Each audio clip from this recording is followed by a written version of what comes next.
Sa isang tahimik na baryo, may maliit na panaderya na pag-aari ni Aling Teresa. Hindi ito kalakihan, pero kilala sa mainit at bagong lutong tinapay tuwing umaga. Maaga pa lang, may ilang tao nang pumipila para bumili. Bago pa sumikat ang araw, gising na si Aling Teresa. Tahimik siyang naghahalo ng harina, tubig at asukal. Sanay na ang kanyang mga kamay sa bawat galaw. Para sa kanya, ang bawat tinapay ay hindi lang pagkain, kundi bunga ng sipag at pag-aalaga. Ngunit may kakaiba sa kanyang ginagawa. Bago niya ilagay sa supot ang tinapay, kumukuha siya ng maliit na papel at nagsusulat ng maiiksing mensahe. Kaya mo yan. Huwag kang susuko. May pag-asa pa. Maiksi lang ang mga salita pero puno ng pag-asa. Minsan ay naglalagay din siya ng mga linya sa Biblia para magbigay ng pag-asa. Maingat niyang inilalagay ang papel kasama ng tinapay. Hindi niya alam kung sino ang makakabasa.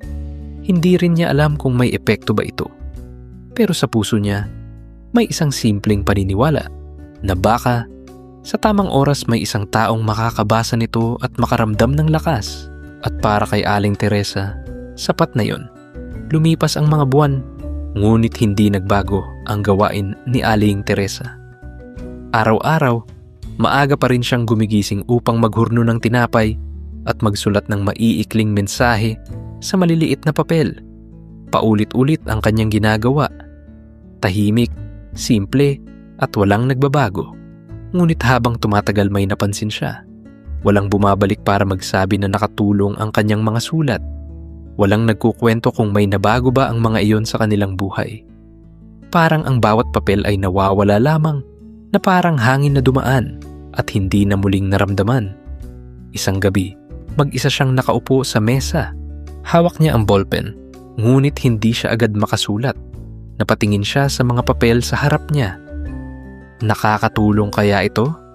Mahina niyang tanong. Tahimik ang paligid. Walang sumagot. Unti-unting pumasok ang pagdududa sa kanyang puso. May silbi pa ba ang kanyang ginagawa?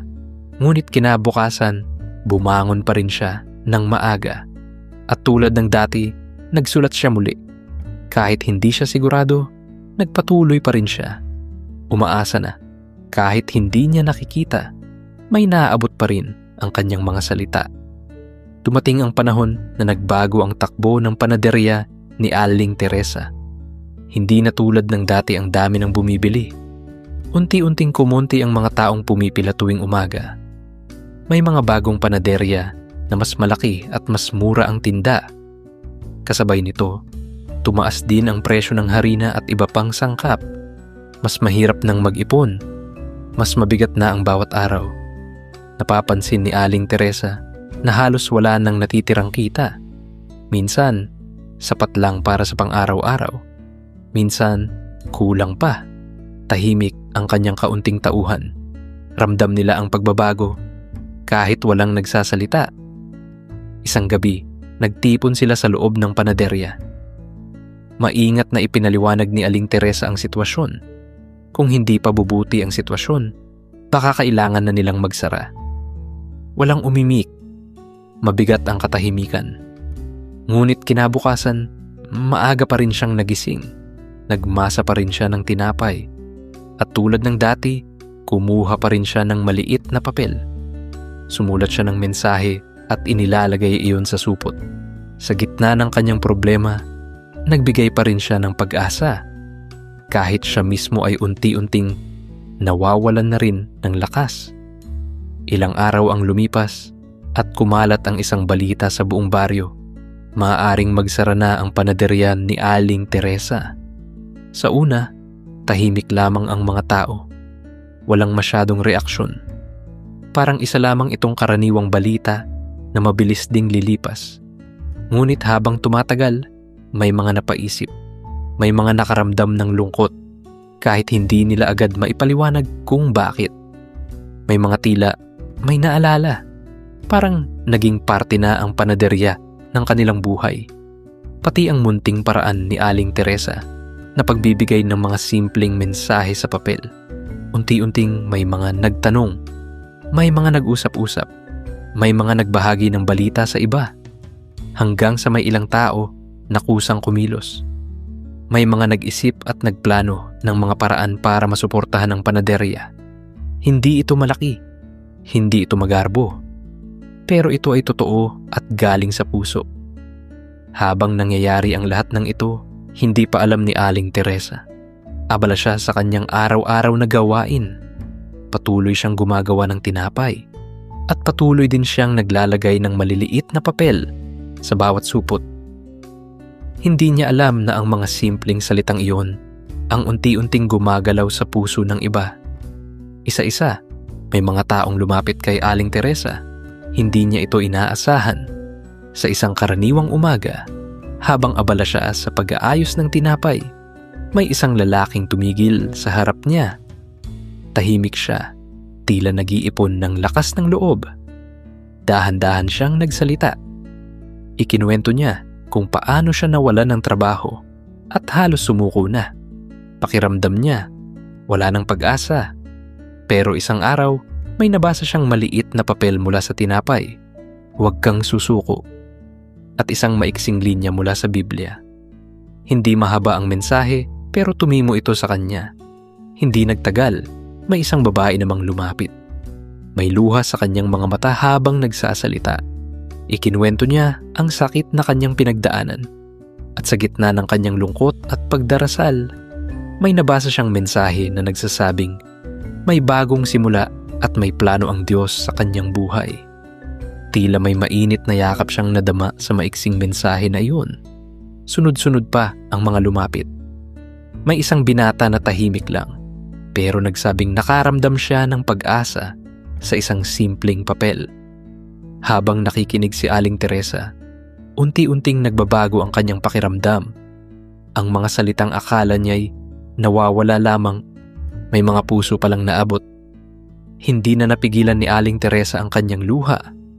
Habang nakikinig siya sa mga kwento, unti-unting nabubuo ang sagot sa mga tanong na matagal niyang kinimkim. Ang mga papel na akala niya'y walang napupuntahan, may mga puso palang naabot.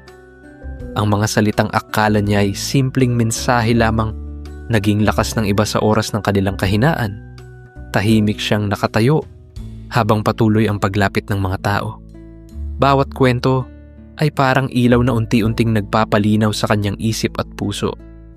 Naalala niya ang mga gabing nagduda siya, ang mga sandaling tinanong niya kung may silbi pa ba ang kanyang ginagawa. Ngunit ngayon, malinaw na ang sagot. Hindi na sayang ang kanyang pagod. Hindi na sayang ang bawat sulat. Sa katahimikan ng kanyang paggawa noon, may mga buhay palang unti-unting nagbabago.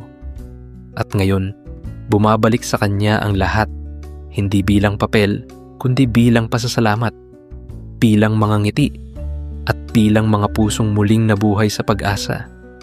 Dahil sa tulong ng komunidad, hindi nagsara ang panaderya ni Aling Teresa.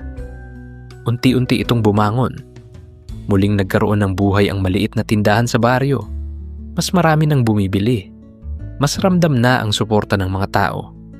Ngunit para kay Aling Teresa, may mas mahalagang pagbabago.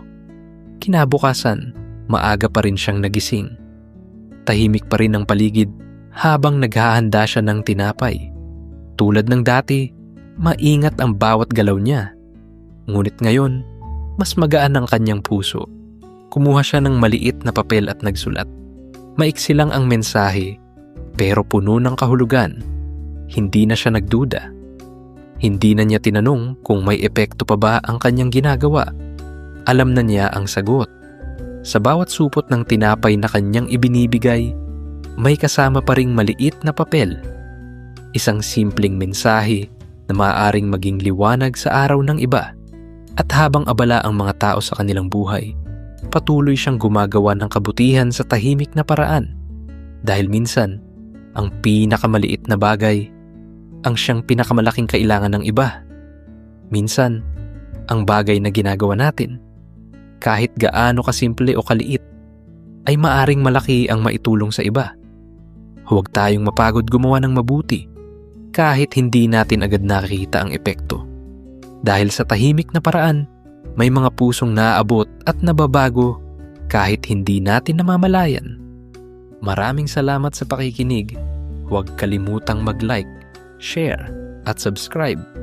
At samahan kami muli sa susunod na kwento.